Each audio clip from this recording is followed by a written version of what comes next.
This episode is brought to you by Experian. Are you paying for subscriptions you don't use, but can't find the time or energy to cancel them? Experian could cancel unwanted subscriptions for you, saving you an average of $270 per year and plenty of time. Download the Experian app. Results will vary. Not all subscriptions are eligible. Savings are not guaranteed. Paid membership with connected payment account required.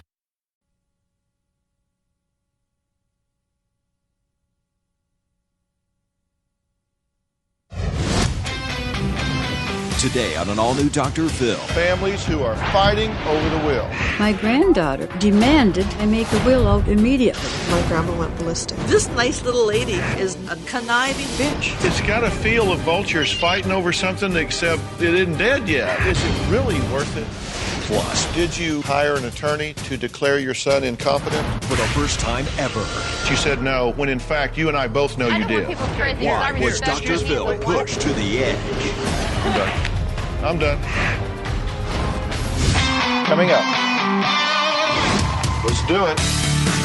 I want you to get excited about your life. Here we go.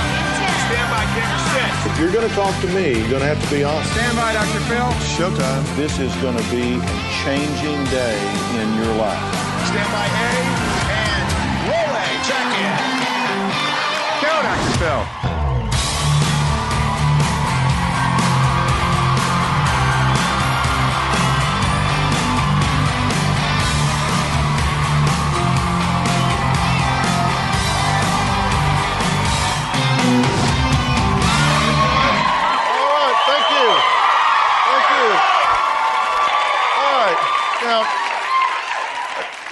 When you imagine getting an inheritance, you probably think all your problems are solved, right?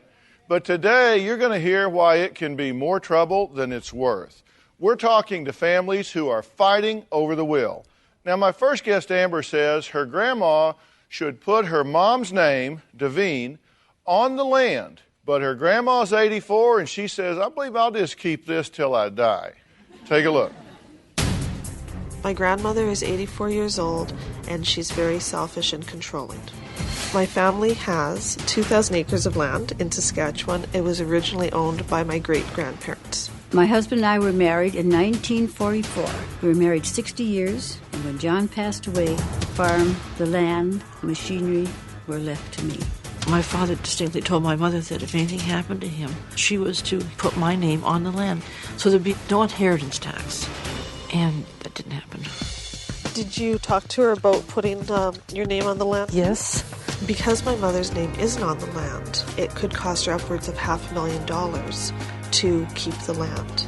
It's not that I don't trust Devine, but to put a name on a joint ownership of land, that gives either partner privileges. I think my mother thinks that I will sell the land, which is not ever going to happen. My grandmother thinks that we want to get our names on all of her stuff and put her into some psychiatric ward where she has no food and water and she dies.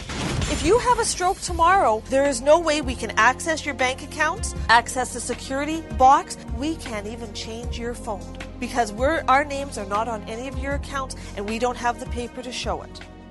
I think my mother's just mean-spirited, but Amber thinks she is absolutely possessed.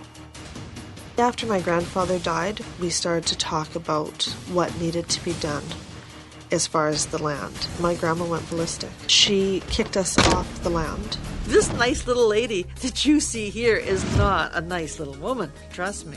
This is a conniving woman. This is a woman who, if she gets a phone number, could talk to the Pope. After my husband died, my granddaughter demanded that I make a will out immediately in favor of her mother. I was still grieving my husband's death, but Amber didn't take that as an answer. She flew at me like a mad chicken, and I got stubborn too. I've told her right out, I said, you are a bitch.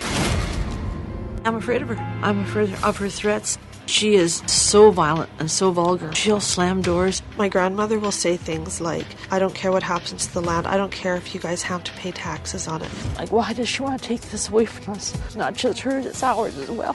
I want the girls to have the farm when I'm gone. But while I'm living, I want to have the control. Dr. Phil, how do we get my grandmother to give my mother joint custody of the land? Well, this is not going well, right? Oh, it's not working for us.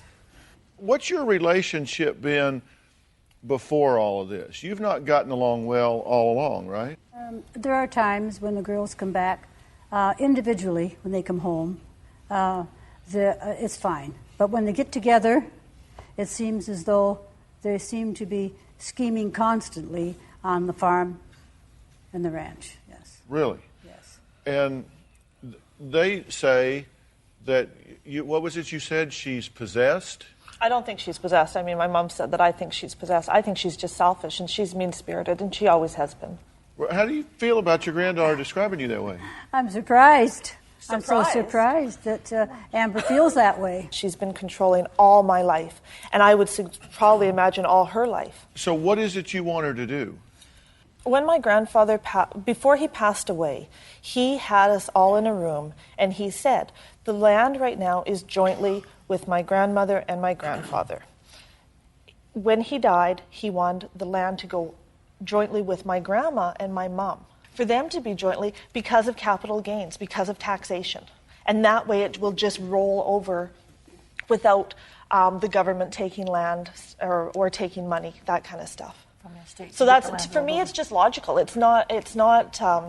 So what do you want here? I want to know that our land that I was born and raised on is protected. So do they need to protect themselves against you? Not a bit. I've done everything I can. I've made the will out. This is the farm, the land? Yes, I've made the will out to my daughter. She will get everything when I'm gone. What do they want me to do? So you want them to just leave you alone? I want them to leave me alone. When I'm gone, it'll go to my daughter.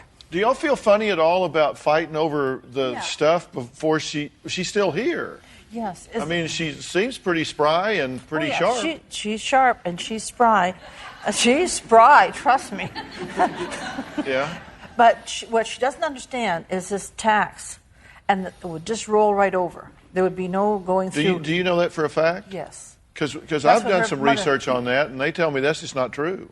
Okay, I talked with Revenue Canada just a few days before I came down. What'd they tell you? And they said that when I'm gone, it's turned over to my daughter, that will be no taxes on that. There'll still be no capital gains as long as she has that land, and if she sells it.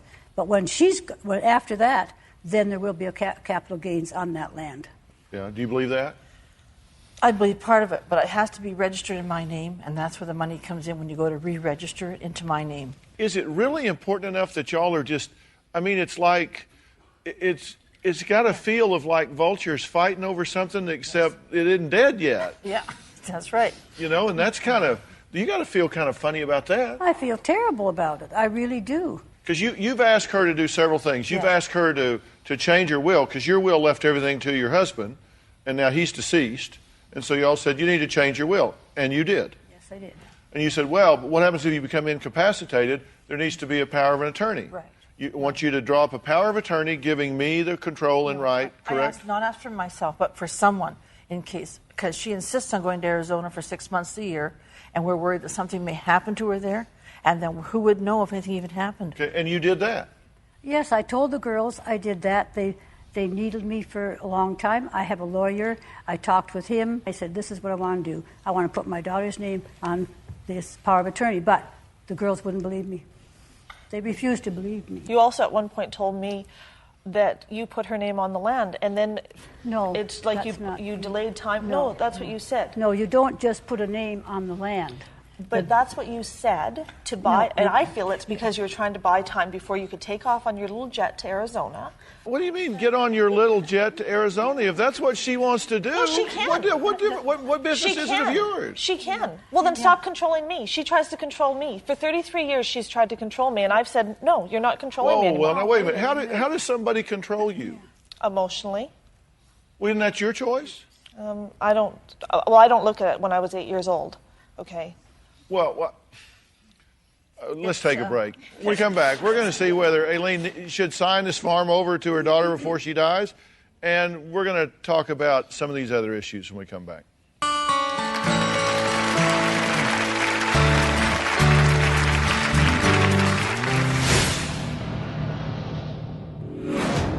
I'm 84 years old. Directly after my husband passed away, my girls made me feel that I wasn't capable of taking care of the farm. We do not know what her mental health is. I take care of all the farm investments, I take care of the income tax, and I still cut at least 6 acres of grass.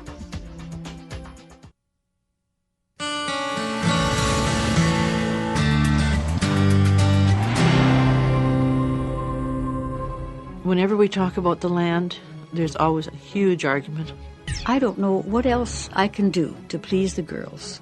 I've made Davine power of attorney and executor of the will. She told me she gave me power of attorney, but I'm beginning to doubt that. My mother and I have no proof whether my mother has power of attorney for my grandmother because my grandmother will not let us see any legal documents. No, I didn't show it to them. The lawyer's got a copy, and I've got a copy in the safety box. They have given me the impression that I am a controller and a meanie. I don't like that. My daughter and I detest her. Across this great country, from coast to coast, you've told me about the crossroads we're facing. That's exactly why I wrote We've Got Issues, How You Can Stand Strong for America's Soul and Sanity. This book isn't just a conversation starter. It's a roadmap for standing strong in the face of adversity, for embracing our core values when they're needed most.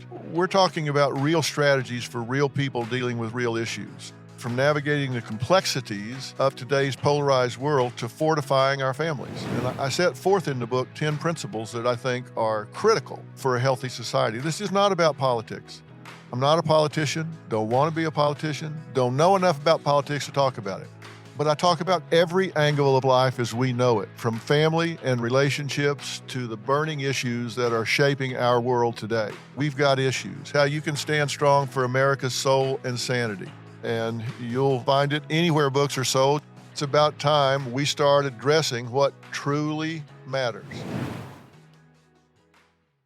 On Oops the Podcast, join me, comedian Giulio Gallerati, as I examine everyday life, the mistakes, the bad decisions, the goals, the jokes, the social engagements, and all things in between. I'm joined every week by producer and personal confidant Ryan Lynch, various other comedians for witty, candid, and intoxicating conversation. Our listeners love Oops for its sophisticated banter, aka your mom could listen, and many feel like they're in the room with us chopping it up with old pals. You can find every episode of this show on Apple Podcasts, Spotify, or YouTube.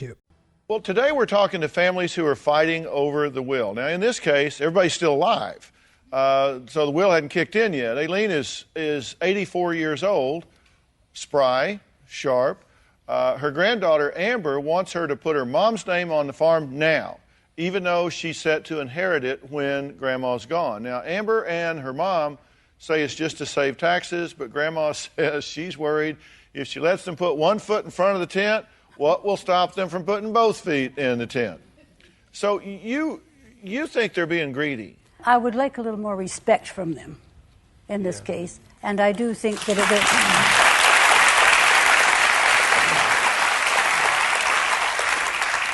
that's all I'm asking, is some respect. And y'all, I get the opinion that y'all's position is, okay, she's coming on here like sweet little old grandma, baking cookies and just wanting to take care of everybody. But you turn these cameras off, she's going to take a hide off of you. She's pretty smooth. She comes in here, sits there like Aunt Bee, and everything's just fine. Yeah. I mean, is that pretty much the deal? That's exactly. That's exactly the deal. She doesn't trust me whatsoever. If my daughter said, I absolutely detest him, I don't think I would trust her. I mean, that's not a good thing to say about your mother. It isn't, but I worked for 30 years for them and worked hard. And I thought that they trusted me. You said, quote, we want the land for sentimental purposes and possibly to put a development on. Because then at least it'll still be in our family. After I die, there's nobody else. I'm the last living line. What is it you resent about her getting on her little jet and going to Arizona? I don't resent her going to Arizona. I think I just resent her.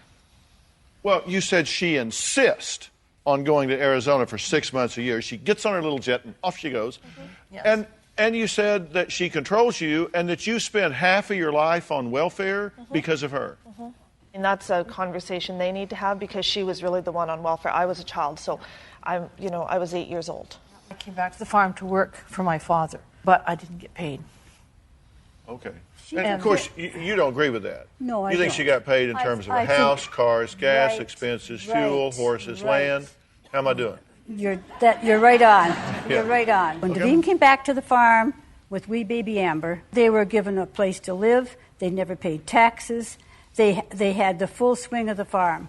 They never went to work. I suggested many times our daughter, she's had a good education. They wouldn't work. Neither one of you worked. I worked steady. I worked many hours a day. Davine did work on the farm. She drove the tractor. I drove the tractor.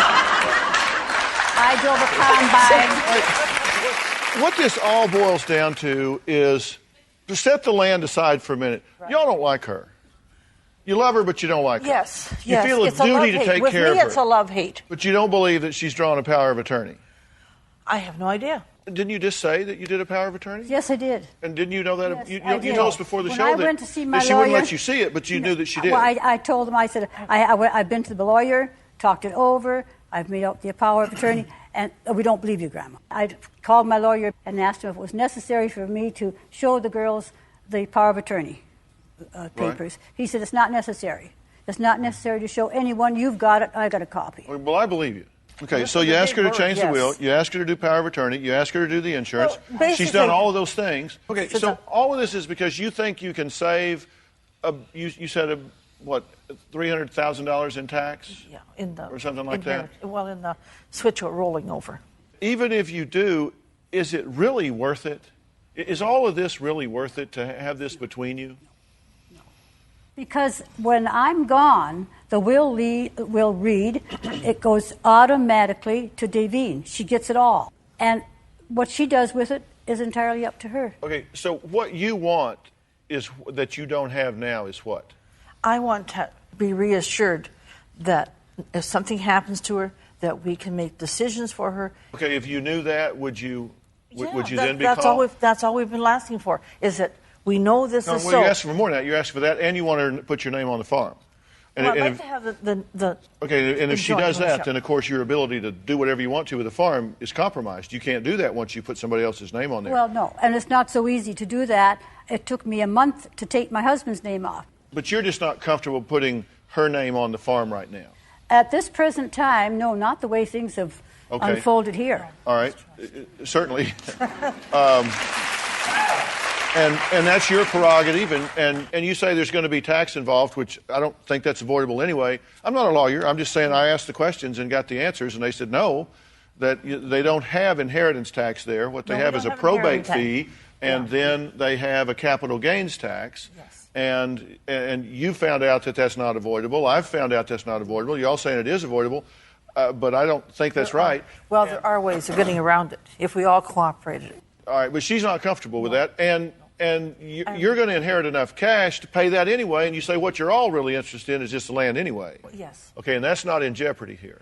No, the land is in jeopardy. Not that we wouldn't lose the land. Like we'll get it. Okay, so that's what you're really worried about. What? And then you say you wish you had a power of attorney so you knew if something happened to her, and she's told you that she drew a power of attorney. Well, just now, today is the first I really learned. I told them, my lawyer said, tell them you've got a power of attorney, Eileen. You don't need to show them a copy. Tell them you have power of attorney. Is there some reason you didn't want to show them? Not in particular. I just had the copy. But when they said, we don't believe you went and made a power of attorney. I really don't care who the power of attorney is, quite honestly, as long as she has somebody that will be the power of attorney. I don't care if she makes you the power of attorney, just as long as she has somebody. And I would gladly do that. Would you like a farm with horses there? Hey, look.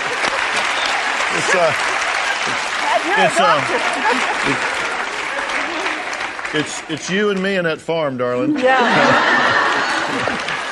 No, the truth is, you did do a power of attorney, correct? Yes, I did. And you are named in a power of attorney. I didn't know that till you know just it now. Yes. Because I've seen it. Okay.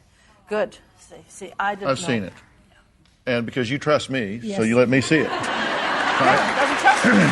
And there is a trust issue here, and there would be a trust issue with me if I were you. I think you're thinking very clearly.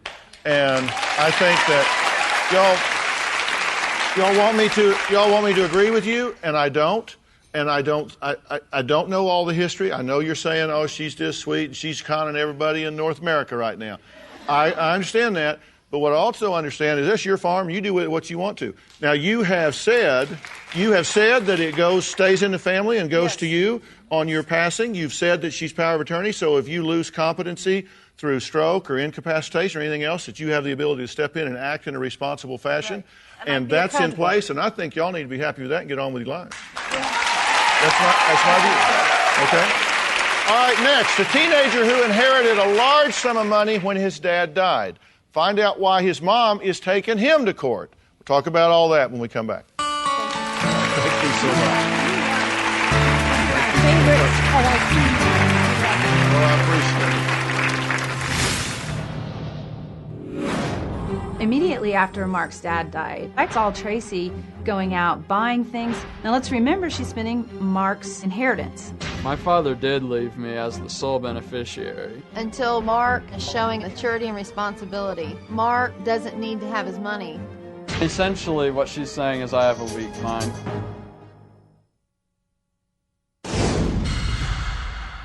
I want to talk to you today about relationships. And the truth is that most of the time they start out pretty good. We do that because we have a shared definition. We have shared priorities. Think about a parent and a child. They just love each other and nurture and protect. Husband and wives, they start out in love and things are going to be great. But as life goes on, experience causes our focus to change sometimes. Money issues get involved, friends, marriages, divorces. A lot of life decisions that your other party might not be comfortable with can really cause distance between the two.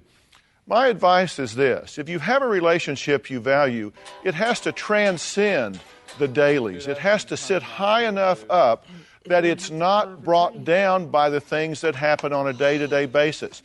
Don't speak the divorce word in an argument. Don't get involved where you're delivering ultimatums and putting your relationship on the line every single day.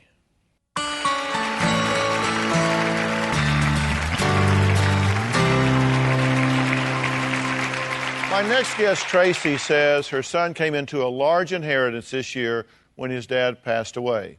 She says it wasn't the money that changed her son, it was his long-lost best friend. The two boys packed up and took off without Tracy, who feared they'd just go out and spend all the money, just blow everything. Take a look. My ex-husband, Mark, died April 4th. He left our son, Mark, a sizable life insurance policy through the military. We set up bank accounts with me and Mark's name. We counted everything as each other. Man, I'm really sorry. Mark and Brandon were childhood friends until Brandon was like 12. They parted ways because Brandon was choosing the wrong path. About a year and a half ago, they rekindled their friendship. I noticed a change in Mark's behavior. I told him I felt Brandon may have something to do with it. My son would start to get a little short with me. Mark told me that Brandon had asked him if he got any life insurance from his father. I feel like Brandon wants control over the money. I was absolutely friends with Mark before he had the money, and the money didn't make any difference in how I felt about Mark. My son and I had a dream to go to North Carolina. Brandon decided that he wanted to go also. We got the idea that we don't really need her to go with us. I mean, we can do it ourselves. US 31 down to 65. Mark and Brandon left without me. Mark! I was pretty shocked and pretty hurt and pretty mad. I know Brandon pressured Mark to leave because Mark would have never left if it was just him. Mark doesn't even know how to get to North Carolina. A couple days later, the bank notified me that Mark was having the balance faxed to somewhere in North Carolina. I was afraid of the money being drawn out. I went down there to move the money into an account with my name alone on it. I really couldn't believe my mom denied me access to my money. My father did leave me as the sole beneficiary. Brandon has been messed up in drugs and actually had done drug activity. It shows a lack of character. Brandon wants to live in a place worth a lot more money than what he could afford on his own. Mark inherited a car from his father. Brandon has been driving that car. Brandon was influencing Mark to the point that he wasn't even himself anymore. My mom's taking me to court to try to gain guardianship over me. And essentially what she's saying is I have a weak mind. Until Brandon is out of his life and Mark is showing maturity and responsibility. Mark doesn't need to have his money. The money is there for Mark's future and for his family. Well, Tracy feels like Brandon is a bad influence on her son, but she thinks Brandon's picking up skills that he's learned from his mom, Joy. Take a look. I've known Joy quite a while. A lot of the issues with Mark's childhood friend, Brandon, come from what he's seen through his mother. She gets so hysterical, it's very hard to reason with an unreasonable person, and she's using my son as a scapegoat. I know that Joy and Brandon are influencing my son, Mark. Tracy is delusional. She just imagines a lot, and she takes a little bit of truth and exaggerates it in her own mind. You'd talk to Joy, and the next day, everything that would come flying out of my son's mouth would be the exact same words. You know, like psycho and delusional, and now I'm standing up to you, Mom. I think this is probably the first time that Mark has stood up to his mother and said, this is my money, that was my father, this is my future, I'm going to make my own choices. She said, you're psycho, Tracy, you're just psycho. She was glad that Mark was getting a backbone to stand up to me.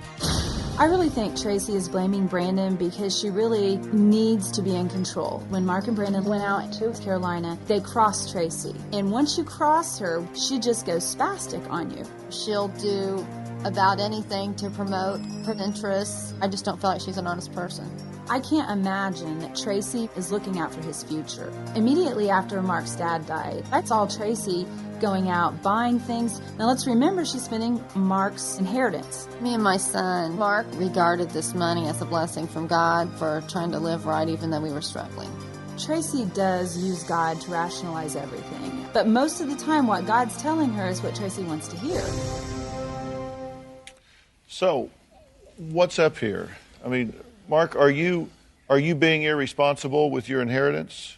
Absolutely not. I mean, I was just extremely responsible with my money, and I haven't shown irresponsibility with it. Well, your mother thinks that you linking back up with Brandon, y'all were friends from childhood, right? Yeah, we've been since we were about like 5 or 6 years Five or old? 6 years old. All right, and you got involved in some drugs and went in a bad direction, Yeah, right? I got really involved in drugs for a while, but then I definitely got away from that.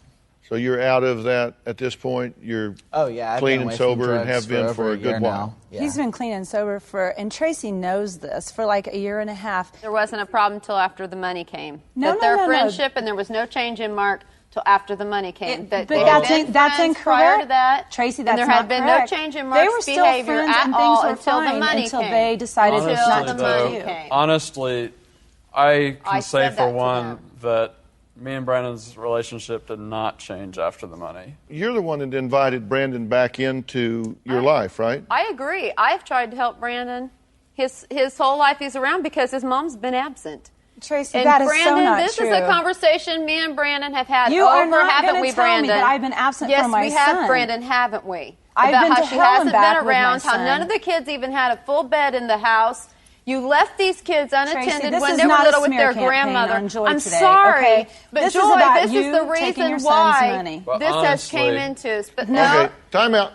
The question is Brandon really a bad influence, and also his mom, or is Tracy blaming him because she just doesn't want to be without Mark? Is she jealous of that intrusion? And how does the money play into all this? We're going to talk about that when we come back.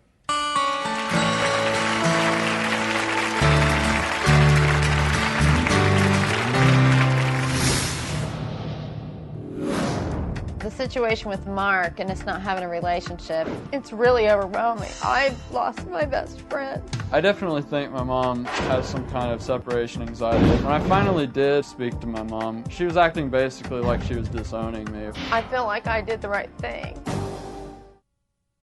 You're a podcast listener, and this is a podcast ad. Reach great listeners like yourself with podcast advertising from Libsyn Ads. Choose from hundreds of top podcasts offering host endorsements, or run a reproduced ad like this one across thousands of shows to reach your target audience with Libsyn Ads. Go to libsynads.com now. That's LIBSYN ads.com.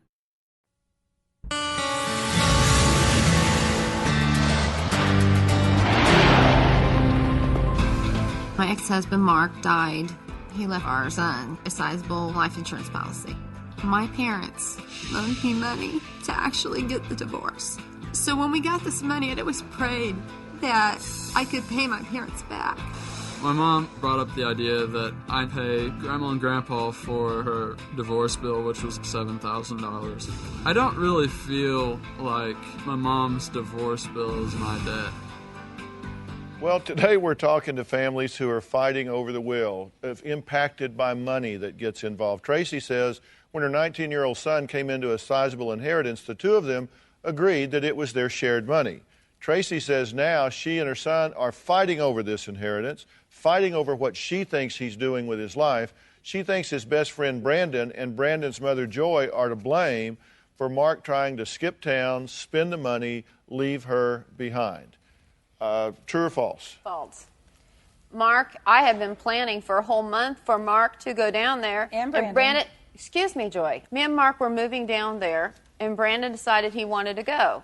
And Mark was going to rent a room to him. That was fine. We said that was fine. I'm the one who decided not to go on the trip initially because my grandpa passed away. Did you ask for $7,000 to pay your parents back for your divorce? When we had agreed, and Mark was wholehearted about it, and also because my parents, we didn't have any money, and my parents would take him on cruises. We could never pay them back for everything they've done. All right. Have you then spent $10,000 of that money to hire an attorney to declare your son incompetent?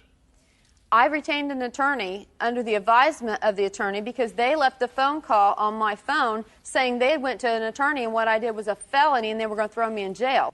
Okay, would that be a yes? That was a yes. You took $10,000 of Mark's inheritance to hire a lawyer to declare him incompetent so you could take over his guardianship as an adult. Where are you coming up with that figure of $10,000?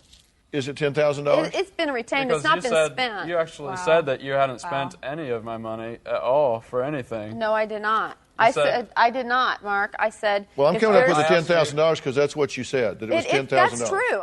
I'm not opposed to helping Mom out, but honestly, when we were in North Carolina and I noticed that I had no access now to any of my money except for like $700 to get home, I honestly that was a betrayal of my trust, and I just have difficulty trusting Mom with all my money. Let me throw something in there because I feel like our side's not being heard, and Mark's doing a very good job. But, as a parent, I love my son, and, I won't even go there with Tracy's smear campaign. This had been planned for 6 weeks. This was not a spontaneous, they decided to go to North Carolina. Anyway, they go to North Carolina. Tracy says she's so concerned about Mark, and she's so concerned about his well-being. She was so angry because they ticked her off that she turns her phone off, won't even answer her phone for 3 days. But as a concerned parent, if my 19-year-old son is in another state, I think the least I would do is find out what's going on. Okay, but if this is between the two of you, how are y'all in this? And are you, in fact, influencing Mark? Are you talking negatively towards Mark about his mother? Because you're sure talking negatively about her now. Absolutely not. I called Tracy when they were in North Carolina and said, would it be possible for us to meet and talk about what we can do to make this right? Because I don't want any tension. Tracy's been my friend. All right. I'm going to take a break. Then we come back. I want to hear, Brandon, what you have to say. We'll start with you, because if you get the floor first, then maybe you have a chance to say something. All right. Should Tracy make Mark choose between his friends and his money? And should Joy just mind her own business and step out of this? We'll talk about all that when we come back.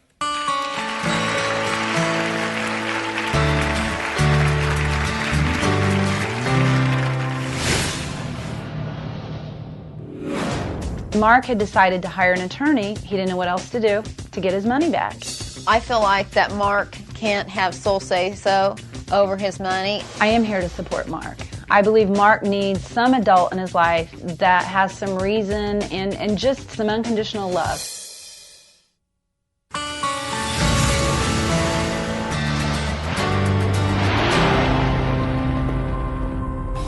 I went to get some money wired out of my account, and the bank said, well, there's been some reworking of some funds. You don't have access to it. I knew my mom had done it. When my son left me a message telling me that I committed a felony and was going to be put in jail, I mean, I bawled, and I was horrified because I didn't even recognize Mark as my son. I felt like Mark's childhood friend, Brandon, was influencing him.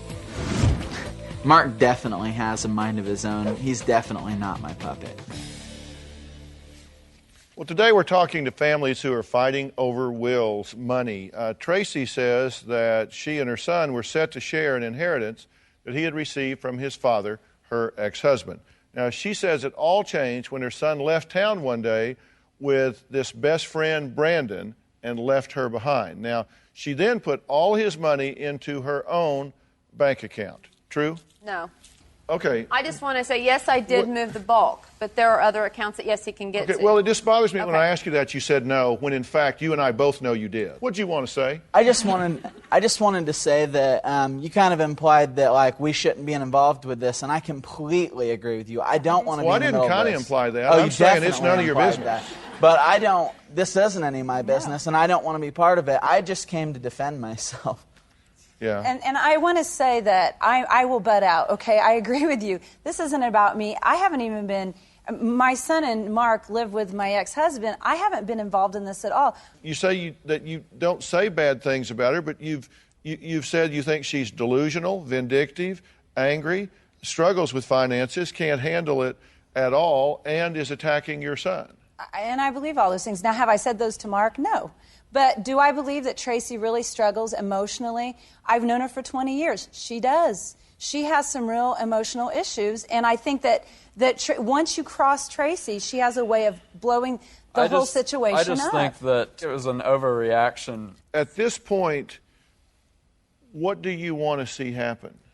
Do you have access to your money now? I don't have access to my money, and like for instance, I couldn't move and get a place to rent now if I wanted to. Okay, so you've now hired a lawyer who has sent a demand letter to your mother saying you've got to return this money by X date or we're going to sue you for that. So are y'all going to sue each other here? You're going to sue to declare him incompetent, which, by the way, will follow him the rest of his life every time he tries to get a job anywhere if he's declared incompetent for any reason. If that's the truth, I won't do that. And you're going to. Well, what do you think? Well, I was not. If you're kind of going through somebody's history and you find that they were declared incompetent at some point, that's not a plus on a resume. Well, if that's what it comes down to, then no. But the reason for the I'm sure that your lawyer explained it to you. No, he did not explain that to me at all. The reason it's for incompetence, it's not declaring Mark incompetent, it's unreasonable influence. Well, the paper lists me as an incapacitated person. That's because that's legal terms they have to use. But it says because of being around, because of undue influence, seeking to use money for their own expenditures, which I've sent tons of paperwork to show and prove that. What have I done to show that? The other that? thing I please want to say is... Okay, I've got to take a break. We're going to take a break, and then I'll let you pick up where you are if you'll promise to. I'll try to. All right, can Mark and Tracy agree on something outside of the legal system, I guess, is the big question? Or are we going to have an ugly court battle and the inheritance is going to go to the lawyers?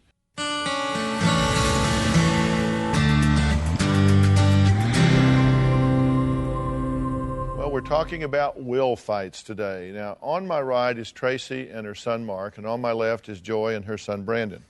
Now, Joy and Tracy used to be friends. They've known each other for a long time. Their sons, Mark and Brandon, are best friends now. But Tracy says Brandon is a bad influence on her son, Mark, now that he's come into an inheritance. Is the bottom line here that Mark has come into an inheritance and you want to be sure that it isn't squandered on his part, and then he comes to his senses later and says, oh my gosh, I went through this inheritance. You're trying to protect him from squandering the inheritance right now, and you think the best way to do that is to limit his access to it. So at his young age, not being able to see around corners, that he doesn't go out and spend the money. Yes. Okay. You think, no, I'm not irresponsible. You went to North Carolina to go to college? Yeah. Were you admitted to the college before you went? I found out that I wasn't accepted like a week before I was supposed to leave. So, but you went anyway? So I went anyway. To go to a college you can't get in? No, just to live there and be, out of the house and all that. And, I mean, enjoy independence. Okay. Because, look, here's what's going to happen. I know how much money is involved here. It's a substantial amount of money, but it isn't enough to retire on. In some amount of time, some finite amount of time, the money's going to be gone. And what you're going to be left with is the relationship and whatever damage you're doing to each other now. What my plan was is not to rely on that money and to invest it and not use it. That was always the plan. The two of you who have had a good relationship historically, correct? You've had a productive relationship, true? Well, yes. And you agree? Absolutely. Okay, but now this is here, and so it's fractured the relationship, and you both have hired attorneys to protect yourself from your mother and from your son. That can't seem right to you. Well, I certainly do not prefer to do that. I'm not protecting myself from my son. There's no reason to protect myself from my son. Well, he's getting ready to sue you. And you said that's why you went to a lawyer, right. because Well, you got a he's letter, and so you said, I had to go get a lawyer because I got a demand letter from a lawyer from my son, and I had to protect myself. If he gets this money and blows it all, is this worth it? It's not worth it except that 3 times this summer, my son, after meeting with financial advisors, investors, he hung his head down, and he said, Mom, this is such a big responsibility. He said, I don't want to lose it. You want to talk about the money. I want to talk about the relationship. No, it's not worth it. If worst comes to worst and he blows it all, is it worth being estranged from your son?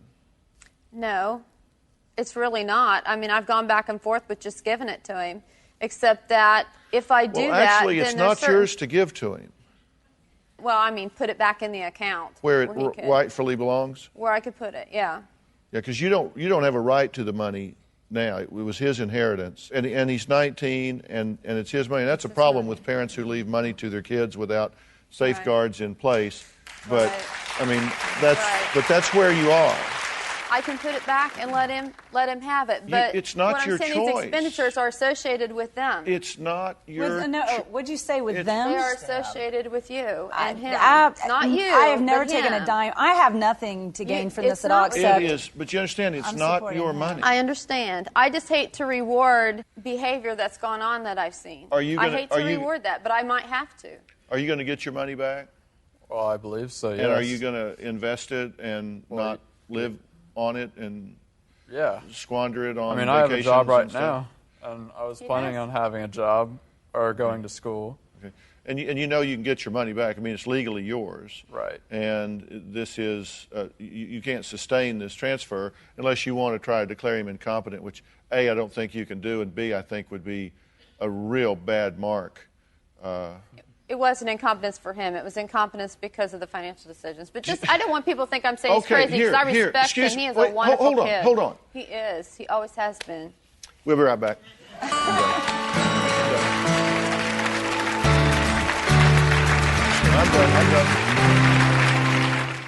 Do you want to be a part of Dr. Phil's live studio audience? Are you ready for Dr. Phil? Call us or email us at drphil.com.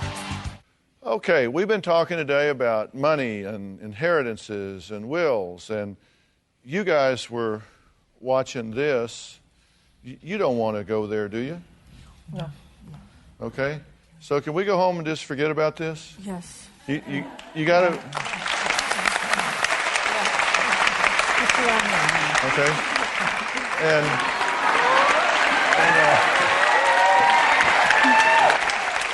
and I hope that you two will sit down, just the two of you, and kind of talk about how to get your relationship back on track. There's not enough money in the world, and there's certainly not enough money in this situation to warrant what's happening between you. William Burford, you are a trust attorney and a will attorney, and you've been a great resource to us in this show and helping us do this. This usually goes pretty smoothly, doesn't it? Wills and trusts?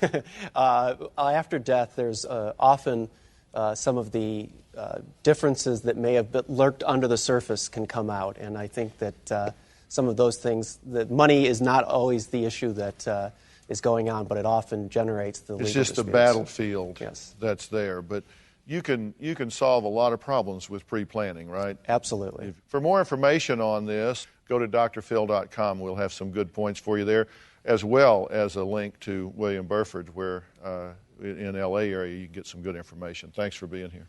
So long.